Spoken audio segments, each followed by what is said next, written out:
this is an ethics complaint against Congressman Danilo Ramon S. Fernandez, or popularly known as Dan Fernandez, or Attorney Google.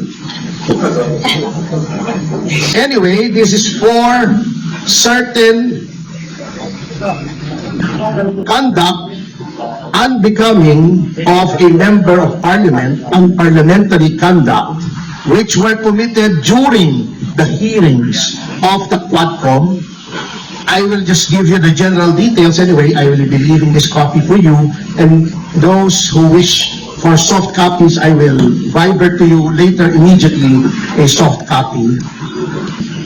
If you recall, noon pong nililitis o dinidinig yung tungkol sa mga pogo, kinatawan ko po roon.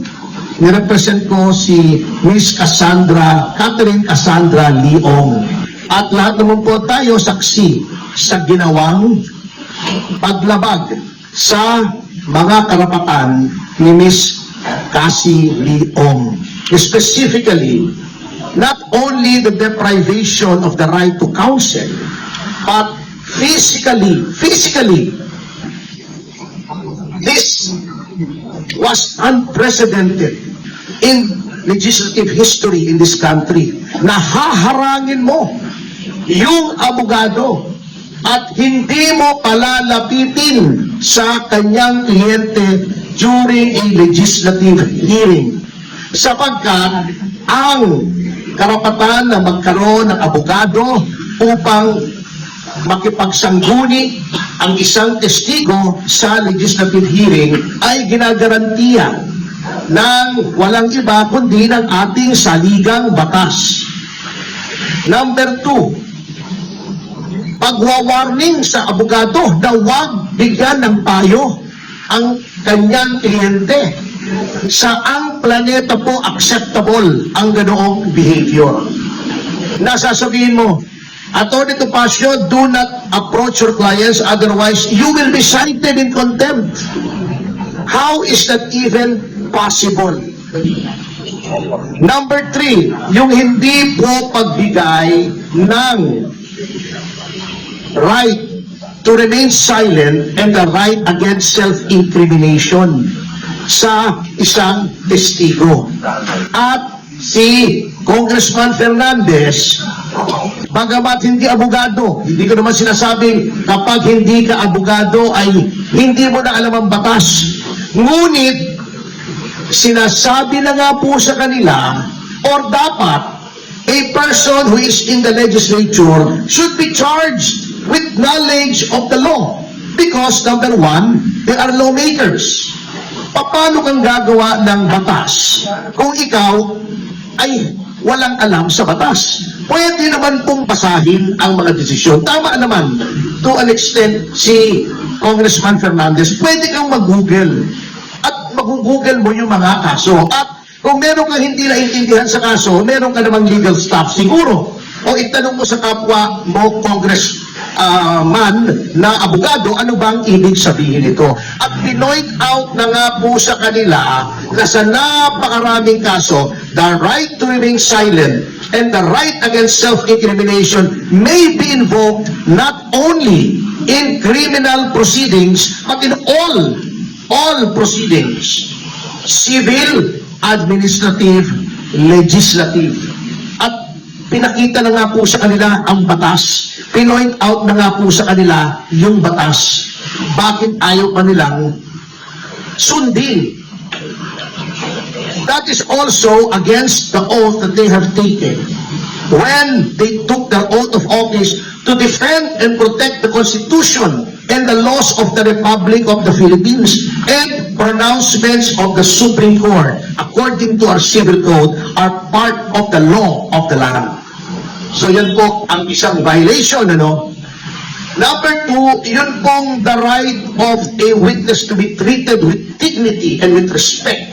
Kapag ikaw ay tinatawag, na violate po yan. Binabastos po nila ang mga witnesses, not only my client, but of course, I have no right to complain on behalf of the other witnesses who are also represented by counsel. Yun po. Number 3, yung pronouncements, very unparliamentary. Alam niyo po, in all parliaments in the entire civilized world, meron pong language na tinatawag nila unparliamentary. Di ba? Ayaw na ayaw nila si Pangulong Duterte. Sinabi nila, do not use offensive words. Pero bakit sila tatawagin nilang pathological liar, puro papakyut, puro ganon. Tatakutin mo pa. Misleading the witness, sasabihin pa, tignan mo itong mga napatay, di umano dahil daw ng pogo. Tignan mo yan, we will grant you immunity if you testify against them. That is misleading. The legislature cannot grant immunity.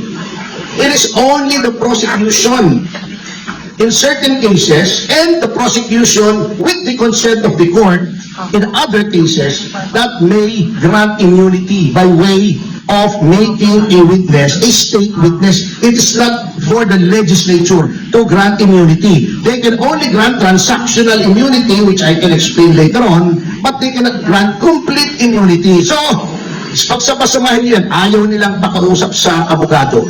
Bago, tatakutin nila para magsalita against the right to self-incrimination and against the right to remain silent. Pagkatapos, igagrant mo na, papangakuan mo ng immunity na wala ka namang kapangyarihang ibigay. All of these are parliamentary conduct. And nakalagay po, may rules